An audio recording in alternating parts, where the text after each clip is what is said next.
Podem sentar, meus irmãos. Abra o texto sagrado, o primeiro livro de Samuel, capítulo 17.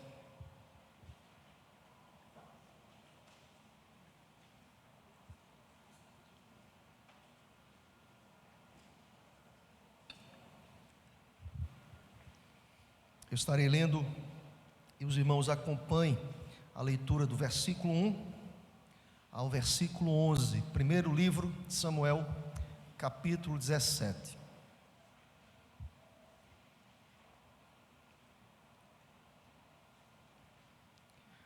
Nos diz a palavra do Senhor: ajuntaram os filisteus as suas tropas para a guerra, e congregaram-se em Socó, que está em Judá, e acamparam-se entre Socó e Azeca, em Éfes-Damim. Porém Saul e os homens de Israel se ajuntaram e acamparam no vale de Elá, e ali ordenaram a batalha contra os filisteus. Estavam estes no monte do lado de Além, e os israelitas no outro monte ao lado de Daquém, e entre eles o vale. Então saiu do arraial dos filisteus um homem guerreiro, cujo nome era Golias de Gate, da altura de 6 côvados e 1 palmo. Trazia na cabeça um capacete de bronze e vestia uma couraça de escamas, cujo peso era de 5.000 siclos de bronze. Trazia caneleiras de bronze nas pernas e um dardo de bronze entre os ombros. A haste da sua aliança era como o eixo do tecelão, e a ponta da sua lança de 600 siclos de ferro, e diante dele ia o seu escudeiro. Parou, clamou às tropas de Israel e disse-lhes: para que saís formando-vos em linha de batalha? Não sou eu filisteu e vós servos de Saul? Escolhei dentre vós um homem que desça contra mim. Se ele puder pelejar comigo e me ferir, seremos vossos servos. Porém, se eu o vencer e o ferir, então sereis nossos servos e nos servireis. Disse mais o filisteu: hoje afronto as tropas de Israel. Dai-me um homem, para que ambos pelejemos. Ouvindo Saul e todo Israel estas palavras do filisteu, espantaram-se e temeram muito. Que Deus aplique a leitura dessa palavra aos nossos corações. Amém, meus irmãos. Irmãos, é um desafio toda vez que nós pegamos um texto bastante conhecido para ministrar o texto, por N razões. A primeira delas é que nós temos alguns personagens muito bem cravados em nossos corações. São personagens que nós crescemos ouvindo histórias acerca deles. Davi é um desses. Nós temos todo um cenário, um pano de fundo que traz até as nossas mentes a mais singela imaginação dos fatos, por exemplo, declinados aqui nesses versículos que nós lemos nesta noite. É fato que não só Davi, eu podia declinar aqui tantos homens de Deus que foram ministrados aqui na Bíblia, que foram exemplos, tais como Noé, diante dos seus desafios, a construção de uma arca, tudo aquilo que envolvia o cumprimento da palavra de Deus a Noé, e ele obedientemente cumpriu, obedientemente atendeu o chamado de Deus, e nós conhecemos a história. Nós podemos citar Abraão, os seus desafios, deixar sua parentela, sua casa, em ouvir a voz de Deus e obedecer a voz de Deus. Podemos citar Jacó, uma história extremamente marcada pela desobediência, mas Deus, em sua graça, em sua misericórdia, vai ao encontro de Jacó e transforma poderosamente a história desse homem chamado Jacó. Eu podia citar José também, vendido pelos irmãos, escravizado, tinha todas as razões pelas quais ele não viesse a adorar, a louvar, a bendizer o nome do Senhor Deus. A história de José tipifica para a gente aquilo que nós chamamos de bondade de Deus. Deus levantar aquele que ninguém esperava para abençoar, para ministrar, para servir como boca de Deus em seu contexto, não apenas para a sua família, mas para tantos outros. Nós podemos citar Moisés, irmãos, homem que foi o maior legislador de Israel, que até hoje é estudado nos cursos de direito. Moisés é apontado. É interessante, irmãos, como Deus usou a vida de Moisés, que chegou a dizer ao Senhor Deus: Deus, quem sou eu? Eu sou pesado de língua, eu não tenho a capacidade de guiar esse povo. E Deus, de maneira misericordiosa, diz: Moisés, leva Arão, mas eu te usarei, porque Deus faz como lhe apraz. Aleluia. Nós podemos citar Sansão, que foi levantado por Deus, que tinha dons especiais e maravilhosos da parte de Deus, mas que se envolveu no pecado, mas que permitiu que as vozes do mundo pudessem tomar o seu coração. Mas Deus, de maneira misericordiosa, mesmo diante da sua confissão ali, reconhecimento, quem era ele, de um pecador, mas diz: Deus, renova as minhas forças, e Deus o usou poderosamente. Podemos citar Esther, mulher sábia, dedicada, que conseguia entender os detalhes da vida na perspectiva das lentes espirituais. Esther foi uma mulher que fez a diferença e foi poderosamente usada por Deus. Vamos para o Novo Testamento. Eu podia citar Pedro, tão ávido, tão veloz em resolver suas demandas, mas Deus o usou. Ele que disse assim: Deus, eu estou disposto a entregar o meu corpo a ti, mas o nega, desobedece, faz aquilo que muitas vezes nós fazemos, irmãos. Terminamos um culto domingo à noite animados, empolgados, renovados, restabelecidos, e a segunda-feira chega e nós erramos, nós pecamos, nós desobedecemos, nós não cumprimos aquilo que ouvimos no dia anterior. Mas Deus, mesmo assim, disse a Pedro: Pedro, apacenta as minhas ovelhas. Pedro, tu me amas? Apacenta minhas ovelhas. Pedro, tu me amas? Tu sabes, Senhor de todas as coisas, apacenta as minhas ovelhas. Deus é aquele do perdão, que se relaciona, que não desiste da gente. Eu podia citar Paulo para a gente fechar essa lista aqui, elencada aqui em rápidas palavras. Eu podia citar Paulo, um referencial, um homem de Deus, que escreveu epístolas, que foi desbravador, que foi o ministro de Deus, que teve coragem de falar, de abrir a boca, que não recuou, que não permitiu que os embates da vida pudessem macular o seu otimismo, a sua vontade de pregar, de anunciar o Evangelho. Paulo foi aquele que disse: Cristo vive em mim, Deus usa-me, mas eu sou o pior dos pecadores, eu sou miserável, eu não sou digno, mas Deus, eu sei que a suficiência vem pela tua graça. Paulo foi esse também poderosamente usado por Deus. Irmãos, nós temos muitas biografias bíblicas, e eu diria, irmãos, que todas elas intrigantes, todas elas levam aos nossos corações um avivamento, um renovo para a nossa alma. Minha alma pessoalmente se comove, meu coração fica inspirado, minha mente é renovada. Esses santos homens de Deus, assim como Davi, que lemos aqui esse fato tão conhecido, homens em que no Novo Testamento, lá no livro escrito aos Hebreus, lá no capítulo 11, versículo 38, a narração bíblica diz o seguinte: homens dos quais o mundo não era digno, grandes santos homens de Deus, mulheres de Deus que foram usados. Mas eu não sei para vocês, para mim, foram pessoas humanas, finitas, nós sabemos disso. Viveram suas vidas, que cometeram erros, que realizaram feitos até inconcebíveis, e finalmente hoje estão no seio de Abraão, pela bondade de Deus, pela graça de Deus. Nós nos identificamos com os personagens bíblicos. Eu estava lendo um poeta russo chamado Boris Pasternak, e Boris Pasternak diz assim: olha, não são as grandes revoluções, não são os motins que geram a mudança em uma sociedade, mas o que gera mudança em uma sociedade é um coração inspirado e em chamas e usado pelo Deus Todo-Poderoso. Amém, meu irmão? Um coração em chamas, um coração renovado.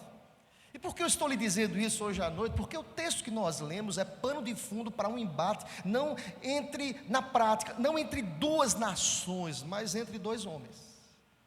Um que trazia para si os predicados de um valente Golias, nós vamos estudar esse texto hoje à noite, e o outro Davi, que se tivesse no nosso meio, seria quem sabe o último a ser apresentado para representar a IPF, por ser franzino, por ser pequeno, por não ter um porte de um atleta, por não ser forte, por não corresponder às expectativas que o mundo cria, mas era alguém que Deus levanta para usar, porque Deus faz tudo como lhe apraz. Deus faz como Ele quer.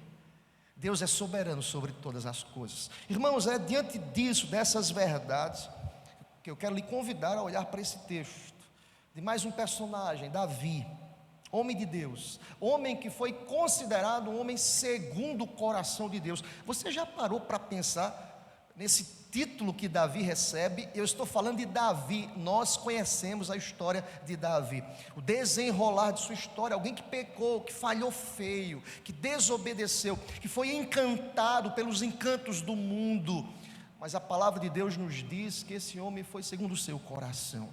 Eu queria que você olhasse para esse texto comigo, que você olhasse para esse capítulo, que é dedicado ao rei Davi, que nos fala acerca da batalha mais famosa do Velho Testamento. Repito, batalha que não foi travada por dois exércitos, não entre dois exércitos, mas entre duas pessoas, que foi a batalha no vale de Elá, entre Davi e Golias.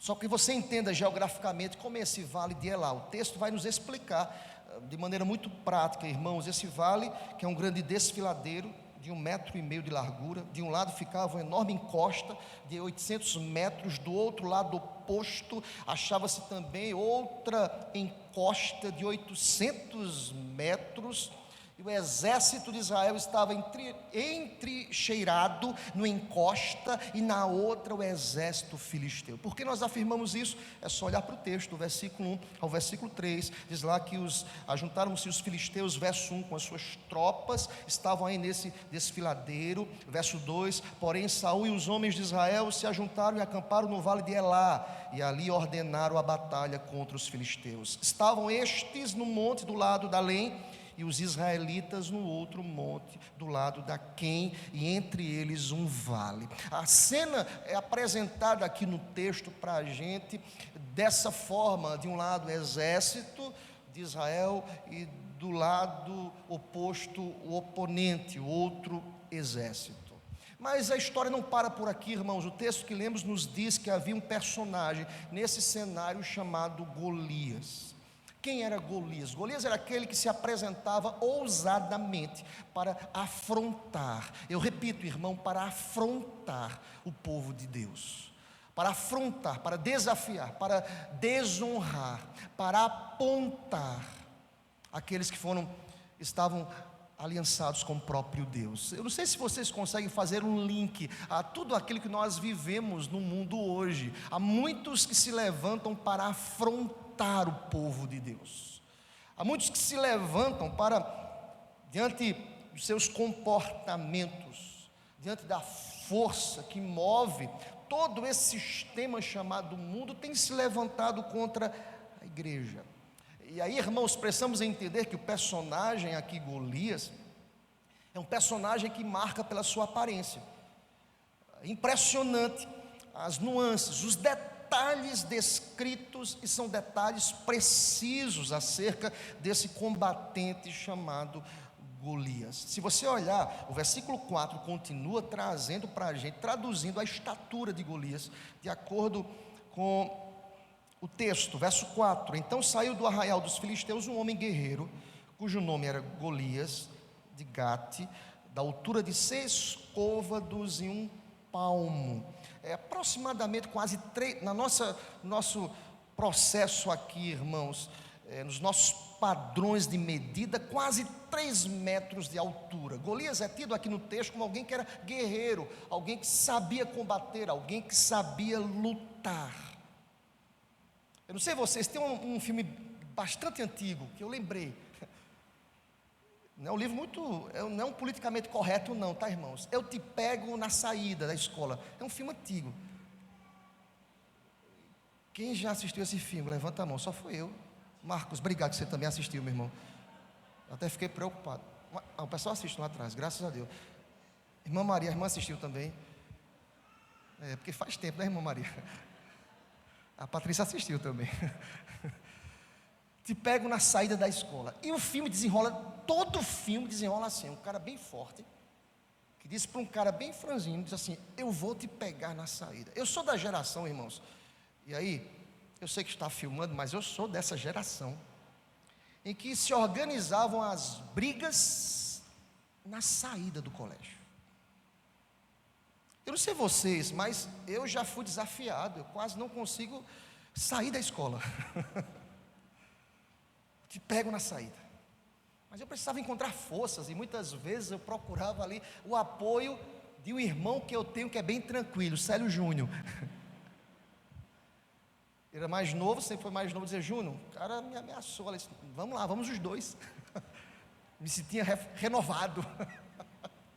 Não é para fazer isso não, irmãos, pelo amor de Deus. Mas eu sou dessa geração, e o filme que eu citei para vocês aqui, o desenrolar de todo o filme é a angústia desse menino que é magrinho e que vai se encontrar na saída da escola com esse cara que é fortão e que ameaça uma briga depois da escola. Eu fico imaginando, irmãos, a estatura de Golias, quase 3 metros, forte, combatente, carregava no seu corpo as ferramentas necessárias para um bom combatente. E se você prestar atenção, o detalhe do texto é que o texto, ele investe tempo para dizer para a gente o que é que ele trazia, não apenas a sua estatura física, mas é interessante, não é apenas o seu tamanho que assustava, mas ele era alguém que tinha todas as vestimentas de um combatente. Só se usava nesse contexto essas vestimentas quem tinha capacidade de usá-las. Olha para o texto, versículos de 5 a 7, só para a gente entender o texto. Olha comigo: trazia na cabeça um capacete de bronze e vestia uma couraça de escamas, cujo peso era de 5.000 ciclos de bronze. Trazia caneleiras de bronze nas pernas e um dardo de bronze entre os ombros. A haste da sua lança era como o eixo do tecelão, e a ponta da sua lança de 600 ciclos de ferro, e diante dele ia o seu escudeiro. Se você prestar atenção, claro, eu não vou entrar nos detalhes aqui, mas a armadura que Golias usava era feita aqui por medida, e as medidas apresentadas aqui nos mostra que era pesado isso. Eu não vou entrar em detalhes para que você possa colocar na sua mente ao ler o texto. Era aproximadamente 80 a 90 quilos a mais do seu peso que Golias carregava. Imagina a força desse combatente, irmãos. Ele se apresentava às tropas ali de Israel, que usava também um capacete para proteção, e usava também, meus irmãos, verso 7 diz isso, diante dele um escudeiro. O que era o escudeiro, pastor? No termo hebraico aqui, é o que se refere ao maior escudo usado na batalha. Além dele estar extremamente preparado, ia à sua frente um escudeiro, para correr à sua frente, para protegê-lo de qualquer coisa. E diz a palavra, irmãos, que Golias, cheio de ar, cheio de força, cheio de expectativa criada, cheio de táticas de embate, combate, cheio de preparo bélico, nos diz a palavra que Golias, ele sempre se apresentava para a batalha contra o povo de Israel. As características aqui, irmãos, do texto nos diz que esse homem, ele estava confiando em suas próprias forças. E se você prestar atenção, olha a continuidade do texto, ele convida a olhar para o verso 8 comigo. Ele parava, ele chamava as tropas de Israel, dizendo: olha, saia alguém aí em linha de batalha. Eu sou o filisteu e vocês são servos de Saul. Escolha entre vocês qualquer um que possa descer contra mim. E se ele puder, irmãos, olha a ousadia desse homem, se ele puder pelejar comigo e me ferir, seremos vossos servos. Porém, se eu o vencer e o ferir, então sereis nossos servos e nos servireis. Disse mais o filisteu: hoje eu afronto as tropas de Israel, dá-me um homem para que ambos pelejemos. Ouvindo Saul, o filho da aliança aqui com o povo, com a nação, ouvindo Saul e todo Israel estas palavras, o filisteu espantaram-se e tiveram medo. Irmãos, o primeiro bloco desse capítulo 17 é para nos mostrar que aquele que afrontava o povo de Israel era alguém que estava confiando em suas próprias forças. E ele fez isso por quanto tempo, pastor? Olha para o verso 16 comigo. Verso 16: chegava-se, pois, o filisteu pela manhã e à tarde, e apresentou-se por 40 dias. Irmãos, pensa comigo, pela manhã e à tarde, 40 dias esse homem se vestia para combate e gritava para as tropas que estavam do outro lado de Israel: eu quero um homem que tenha coragem de brigar comigo. Você imaginou, meu irmão, isso aí? Eu não sei vocês, mas quando eu leio esse texto me dá uma raiva, Deus me perdoe. Mas não tem um homem para lutar com esse cara. Pelo amor de Deus. Se fosse aqui no Nordeste, ele ia ver o dele. Tem um homem que vinha me enfrentar, rapaz. 40 dias de manhã e à tarde. Manda um homem aí. Eu conheço os irmãos aqui da igreja, não vou ficar quietinho não, viu? Eu conheço os irmãos aqui da igreja. Só deixa que eu vou, deixa comigo. Não é possível que não tenha um homem. Mas, irmãos, note bem, a estrutura de Golias assustava. Eu quero que você faça um paralelo, irmãos. Às vezes nós ficamos assustados com a estrutura que se levanta contra nós, que somos povo de Deus. É verdade ou não é, irmãos? Ficamos assustados. O que será do amanhã? Como será que a igreja vai se comportar diante dos avanços desse mundo que é perdido? Esse é o primeiro bloco do texto. Claro que não é ler todo o texto nessa noite, mas há um segundo bloco do texto que nos apresenta a distância dali, nas montanhas da Judéia, no povoado de Belém, um adolescente chamado Davi, que cuidava das ovelhas do seu pai. Irmãos, por que Davi é citado aqui nesse contexto, cuidando das ovelhas? Porque primeiro Davi, ele não foi encontrado aqui apto para a guerra, ele era muito jovem para ir para o exército. Então o pai de Davi apresenta os seus irmãos mais velhos. Davi aqui estava cuidando das ovelhas, por quê? Porque Jessé, o seu pai, estava envelhecendo.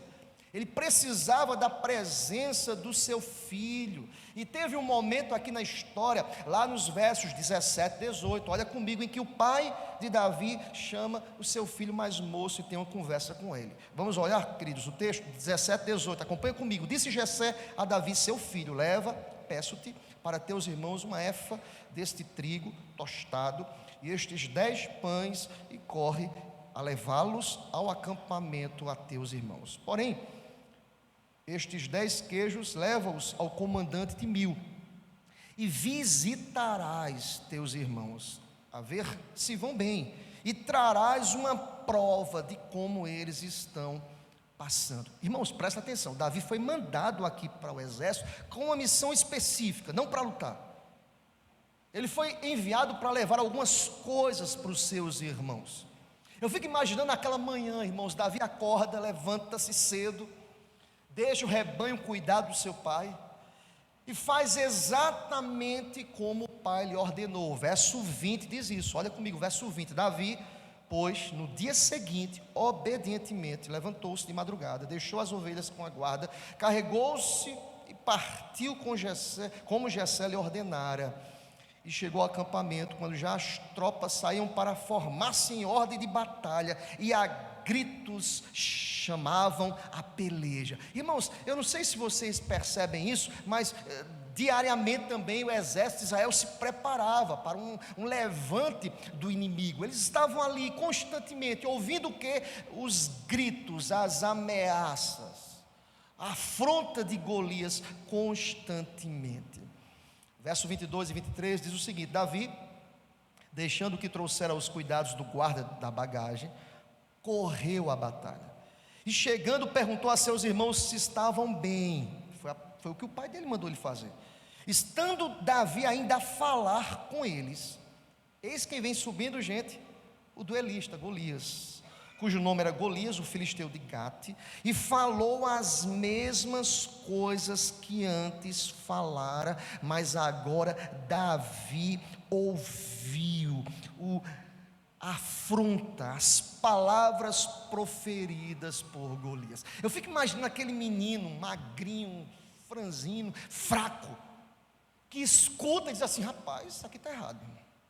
Pelo amor de Deus, esse homem está aqui gritando. E eu acho interessante, irmãos, a percepção de Davi. Diferentemente, se você olha para o verso 11, o texto diz que Saul ouviu, todo Israel eles ouviram, mas eles ficaram temerosos, eles ficaram espantados. Qual foi a reação de Davi? Nós percebemos no versículo 26 do texto. Olha comigo, acompanha comigo o verso 26. Então falou Davi aos homens que estavam consigo, dizendo: o que é que vocês vão fazer com esse homem aí?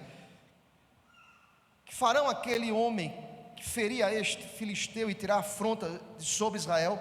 Quem é, pois, esse incircunciso filisteu para afrontar os exércitos do Deus vivo, irmãos? Davi se levanta aqui, Davi diz assim: olha, essa luta não é minha, não é pessoal, não é contra o povo de Israel, é contra Deus. Presta atenção, irmãos, eu quero que você faça esse link hoje à noite. A nossa luta não é contra a carne, contra sangue, contra o sistema, como sistema, mas a nossa luta é contra os principados, as potestades do mal. A luta não é pessoal, não é que eu tenho que vestir uma camisa de guerreiro e sair como um dia de fúria, diz um filme, um dia de fúria. Não, irmãos, é Deus que é o justo juiz, é Deus que está à frente, é Deus que usa a igreja, é Deus que soberanamente manifesta a justiça, mas a igreja precisa aprender a fazer o que Davi fez. Deus, eis-me aqui, Deus, usa-me, Senhor Deus, eu não posso calar diante dessas afrontas. Quem é esse incircunciso? Quando Davi usa essa expressão, irmãos, aqui no texto, como acabamos de ler, versículo 26, Davi diz: quem é esse que não está aliançado com Deus, que tem coragem de afrontar o nosso Deus? Quem é esse? Davi não aceita essa condição, de se esconder do povo, de ter medo. Eu quero que vocês lembrem, irmãos, que dia foi esse? Quero ver se vocês estão ligados no sermão. Que dia foi esse aqui que Davi estava? O 41º dia que Golias afrontava o povo de Israel. Quantos dias esse povo ouviu a afronta? 40. Quantos dias Davi escutou essa afronta? Um dia. Mas ele disse: não pode ser assim. E é interessante, irmãos, quando Saul soube das perguntas levantadas e os comentários de Davi, ele mandou buscá-lo. Traz esse menino aí, pelo amor de Deus, ele é corajoso demais. Verso 31, olha comigo, verso 31. Ouvindo as palavras que Davi falara, anunciaram-nas a Saul, que mandou chamá-lo. Manda chamar esse menino aí. E diz Davi no verso 32: não desfaleça o coração de ninguém por causa dele, teu servo irá pelejar contra esse filisteu. Irmãos, parece absurdo o que nós estamos lendo aqui. Davi disse assim: olha, se ninguém quer lutar, pode contar comigo, eu estou aqui, eu vou, pode ter certeza, pode me convocar. É interessante, irmãos, como o homem muitas vezes ele se impressiona com aquilo que é exterior, ele não consegue ver o coração. Eu quero dizer para você que Deus não julga a aparência, Deus olha para o coração. Às vezes, irmãos, olha aqui para mim, a aparência é bonita. Às vezes é um combatente que se apresenta aqui dominicalmente, até com as vestes diferenciadas, né? Vai dirigir, vai pregar, vai ser um liturgo, ou vai cantar alguns louvores. Às vezes, aparentemente, nós pensamos assim: chama ele que ele resolve. Eu lembrei de um fato que aconteceu comigo alguns anos atrás, irmãos. Eu estava em Natal, alguns irmãos já conhecem, participando de um evento, e um jovem aqui da igreja, alguns anos atrás, me disse: pastor, eu não acredito que uma pessoa possa ficar possessa. E nós conversamos no gabinete por algum tempo, e providência de Deus, nós fomos juntos para esse evento lá em Natal. O que aconteceu, irmãos? Esse jovem estava lá. Em um momento desse evento, um outro jovem ficou possesso. E lembro-me que eu estava em uma sala, participando lá de um momento de oração, e chega alguém correndo, dizendo: pastor, vem cá. Eu percebi pelo semblante, o desespero, a pessoa me chamando, eu encostei, disse: o que foi que houve? Pastor, tem um jovem possesso. Eu disse: não tem crente lá não, é? Tem crente lá, tem um monte, pastor, mas eu percebi que alguns estão saindo. Era Golias lá dizendo: tem crente aí, e o povo, os caras até que eu considerava, viu, irmãos? Sim, de frente. Quando eu estava indo para o jovem possesso, eu vi alguns líderes voltando. Eu disse: rapaz, não é lá, disse: é, pastor, resolve lá para a gente. Eu fui. E ali, pela graça de Deus, aquele demônio bateu em retirada, porque o poder não está em nós. O poder está naquele que é poderoso. O nome de Jesus tem poder. É interessante, irmãos, como muitas vezes nós esperamos que alguém faça. Às vezes, irmãos, nós esperamos que aquele que tem as vestimentas, aquele que está à frente, aquele que conduz. Não, irmãos. Nós entendemos que Deus pode usar a quem Ele quiser usar. Davi vem para desconstruir o princípio aqui humano, que somente os mais fortes, somente aqueles que estavam preparados podiam entrar em linha de batalha contra Golias. Não, irmãos, Deus confunde, Deus faz para que a glória seja acreditada a Ele. A glória não é nossa, todo louvor pertence a Deus, aleluia.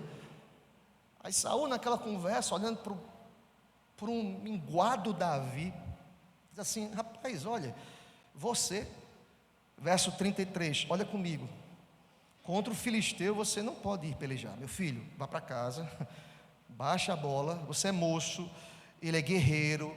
Eu tenho até cuidado desse menino aqui, manda esse menino para casa, porque se trata de Golias.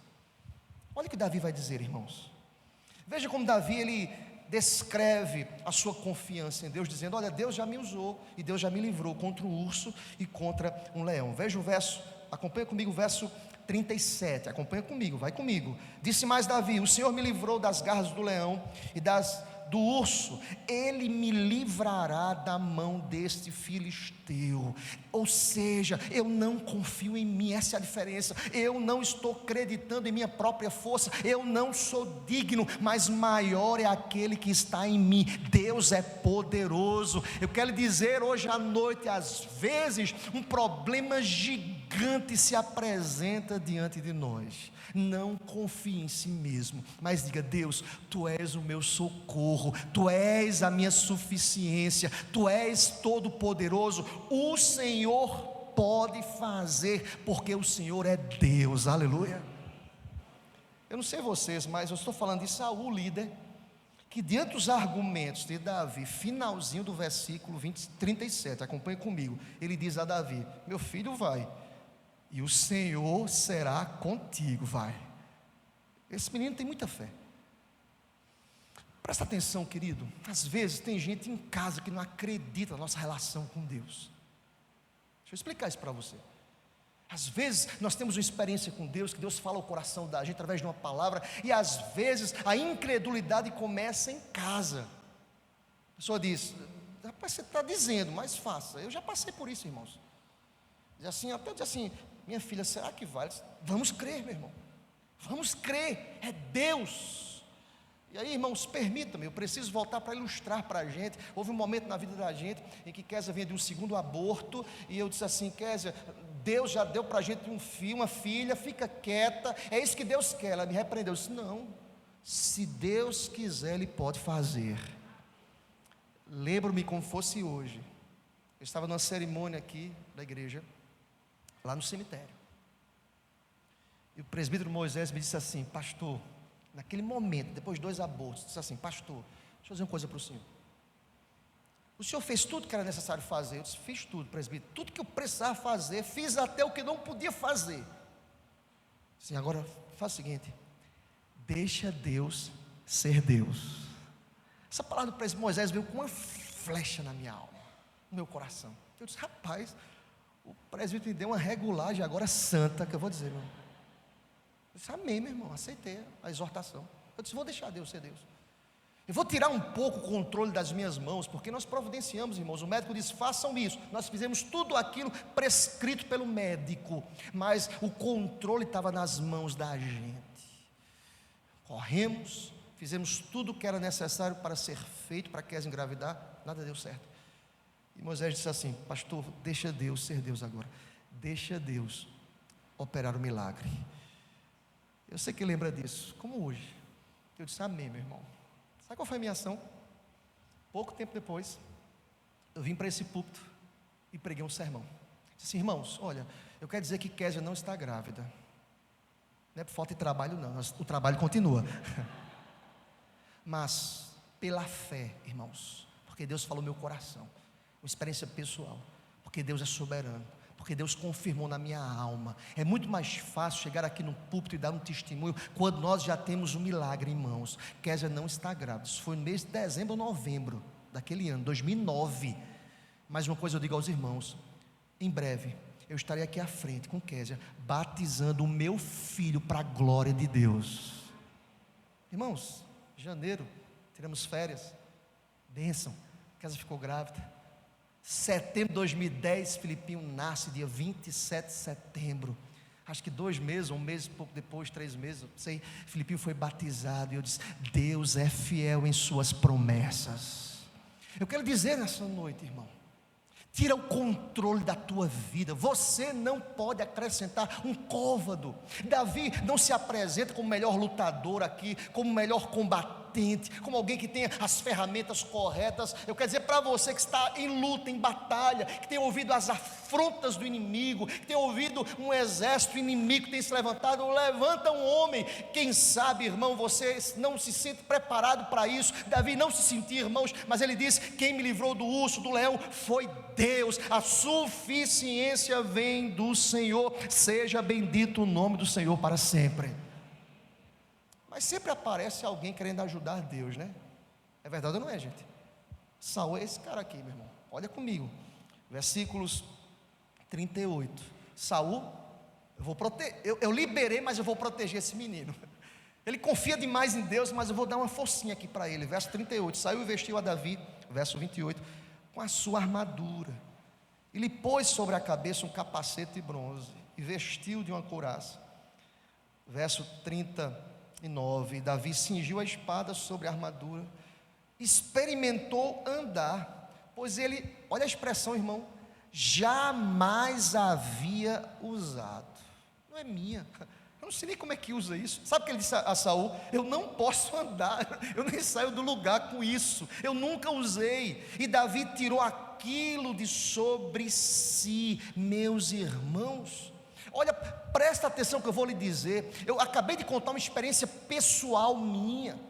O que dá certo para uma pessoa não necessariamente dá certo para outra pessoa. Deus nos usa como somos e com o que temos. O segredo, irmão, é oferecer tudo a Deus. Deus, eu não quero confiar naquilo que deu certo no outro, eu quero confiar em Ti, eu quero descansar em Ti, eu quero ser usado por Ti, para que a glória seja acreditada a Ti, aleluia.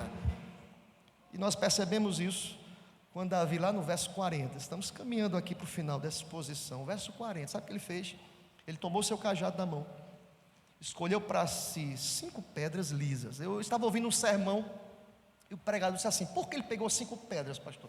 Eu já vi sermão com uma alegoria absurda. A primeira pedra representa a segunda pedra. O texto não diz isso, irmãos. Eu vou ser bem prático para os irmãos. Acho que ele pensou assim: rapaz, eu tenho experiência, porque se eu errar a primeira, a segunda eu acerto. Se eu errar a segunda, não é possível que a terceira não acerte.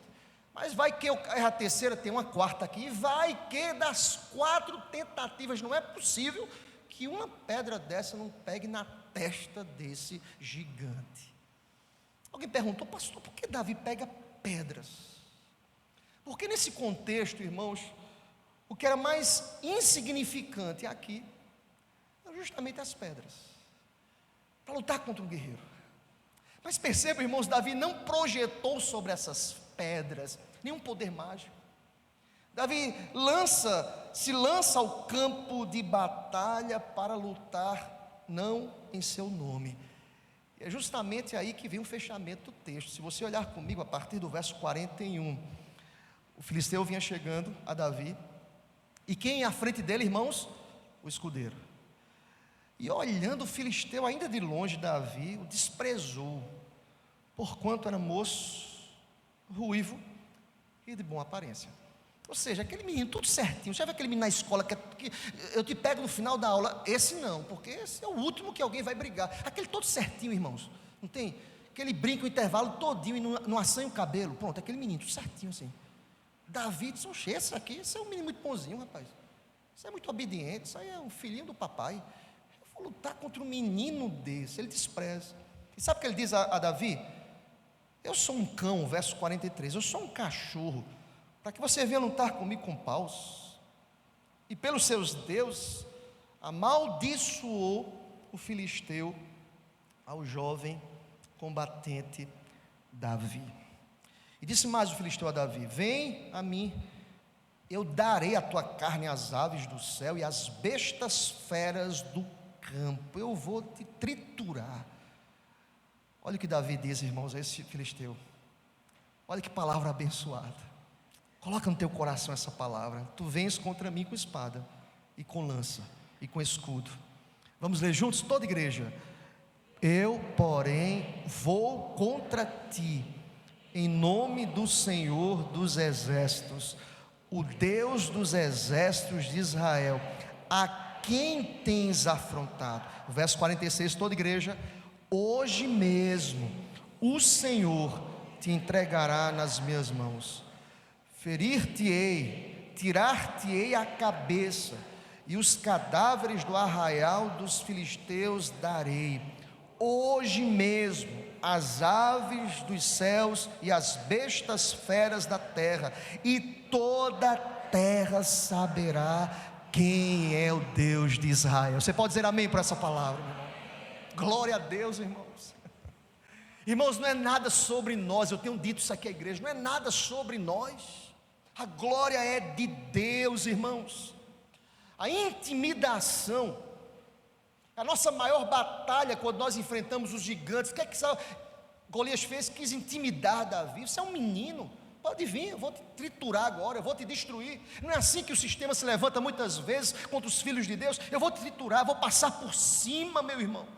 Quantas vezes mais nós precisamos aprender que a nossa confiança, a nossa suficiência está no Senhor. Eu acho impressionante, irmãos, as expressões usadas aqui por Davi, ainda hoje. Ele repete isso 2 vezes: é a fé, é a confiança, é o que Hebreus 11:1 nos diz. A fé é a certeza das coisas que não se veem. Ele contemplava pela fé a vitória, ele descansava no Senhor. Seja bendito o nome do Senhor para sempre.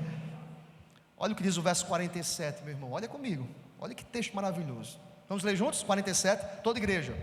Saberá toda esta multidão que o Senhor salva, não com espada, nem com lança, porque do Senhor é a guerra, e Ele vos entregará nas nossas mãos. Seja bendito o nome do Senhor. Presta atenção, querido, aplica essa palavra ao teu coração. Nós não precisamos usar as armas do mundo. Você crê nisso? Diga amém. Eu creio. A igreja não precisa das armas do mundo. A igreja precisa de misericórdia, de amor, de graça.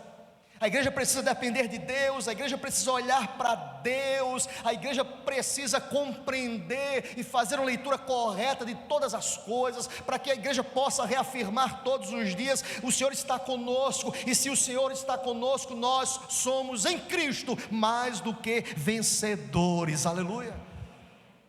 Eu quero concluir essa palavra dizendo 3 coisas, só quero declinar, irmãos, não olha para o relógio não, viu, meu irmão, fica na bênção. 3 coisas para você. Viram o tema do sermão hoje? Vencendo gigantes. Vamos repetir a expressão? Vencendo gigantes. Deixa-me te dizer 3 coisas para concluir essa palavra. A primeira delas é que enfrentar gigantes é uma experiência que intimida, irmãos. Em nenhum momento o texto disse que seria fácil aqui, em nenhum momento o texto disse assim: olha, coisa boa, Davi chegou lá, achou tudo muito tranquilo. Não, enfrentar gigantes é algo que intimida. Eu conheço pessoas que já desistiram dessa luta. Eu conheço pessoas que já desistiram da família, eu conheço pessoas que já desistiram dos filhos, do marido, da esposa, da vida com Deus, dos trabalhos, dos desafios. Eu conheço pessoas que estão tão intimidadas que já desistiram. Golias é muito grande, pastor. Enfrentar gigantes intimida, irmãos. Seja em qual esfera, em qual realidade, seja qual for, intimida. Porque nós somos limitados, porque nós somos finitos, porque nós somos frágeis. Mas é uma segunda verdade também, não apenas intimida, enfrentar gigantes é uma experiência solitária, irmãos. Nós podemos contar com a oração da igreja, nós podemos contar com o apoio pastoral, o apoio dos presbíteros, diáconos, da liderança, do pequeno grupo, dos irmãos que caminham mais próximos, mas entenda, enfrentar gigantes é uma experiência solitária. Davi me ensina aqui, sozinho, mas confiando em Deus, porque com Deus nós somos maioria, com Deus nós somos mais do que vencedores. Seja bendito o nome do Senhor. Mas é uma experiência solitária. Deixa eu dizer uma coisa para você, querida irmã e querido irmão. Deus contempla e tem contemplado as tuas orações, o teu choro. Deus sabe o que você tem passado. Deus sabe porque você está aqui hoje à noite. Deus sabe que você já disse várias vezes: eu estou tão sozinho, sozinha. Deus sabe, Deus conhece. Eu quero dizer para você, o mesmo Deus que conduziu Davi para o campo de batalha, solitariamente estará conduzindo as nossas vidas, porque Deus é fiel, apesar das nossas infidelidades. Eu concluo dizendo, além de ser um enfrentamento que intimida, que é solitário, por fim, enfrentar gigantes é uma experiência que fortalece a nossa fé em Deus. Você crê nisso? Eu creio. Fortalece. Todo mundo que passa pelo enfrentamento com um gigante, seja qual for, quem sabe a realidade que se agigantou à sua frente, seja a sua casa, seja o seu trabalho, seja as portas fechadas, seja o que for, querido, seja uma enfermidade que tem batido à tua porta, seja a realidade das perdas, tem sido um gigante. Mas eu quero dizer para você que quando nós enfrentamos gigantes, nós saímos mais fortalecidos com o Senhor. Você crê nisso, meu querido? Eu creio. E interessante, irmãos, para a gente fechar, o verso 49 vai dizer o seguinte: Davi meteu a mão no alforje, verso 49, e tomou dali uma pedra, e com a funda lhe atirou, e feriu o filisteu na testa, e a pedra encravou-se-lhe na testa, e ele caiu com o rosto em terra. Verso 50, assim prevaleceu Davi contra o filisteu, com uma funda e com uma pedra. Lembra quantas pedras ele pegou? Com uma pedra, e o feriu, e o matou. Porém não havia espada na mão de Davi. Pelo que correu Davi, e lançando-se sobre o filisteu, tomou-lhe a espada, desembaiou-a e o matou, cortando-lhe com ele a cabeça. Vendo os filisteus que era morto o seu herói, fugiram.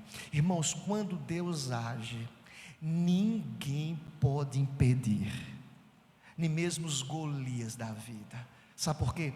Porque o poder pertence a Deus, em nome de Jesus.